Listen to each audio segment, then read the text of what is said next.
श्री स्वामी समर्थ. गुरुचरित्र पारायणाची सांगता 15 तारखेला स्वामी समर्थ महाराजांची पुण्यतिथी आहे. तर त्यानिमित्त भरपूर जण घरोघरी आपल्या स्वगृही किंवा जवळपासच्या मठात केंद्रात पारायणासाठी बसलेले आहेत. बरोबर, सामूहिक पारायणामध्ये त्यांनी सहभाग घेतला आहे. आता वेळ आहे पारायणाच्या सांगतेची, पारायणाच्या उद्यापनाची.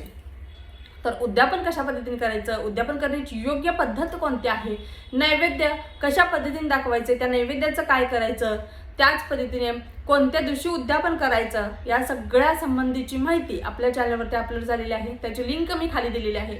नक्कीच आपल्या चॅनलला व्हिजिट करा. तुमच्या सगळ्या प्रश्नांची उत्तरे मिळतील. कारण स्वामी समर्थ महाराजांची पुण्यतिथी आहे. हा दिवस एकतर आपल्याला कोणालाच नको असतो, पण बघा ज्या प्रकारे आपण गुरुपौर्णिमा, दत्त जयंती थाटामाटात साजरी करतो, त्याच पद्धतीने आपण स्वामी पुण्यतिथी देखील साजरी करायला हवी. कितीही आपल्याला दुःख असलं, कितीही महाराजांनी या दिवशी आपला देह त्यांनी त्यांचं अवतार कार्य संपवलं होतं आणि त्यामुळे आपल्याला एक प्रकारे दुःख आहे, खेद आहे की महाराज आपल्याला सोडून गेले होते या दिवशी.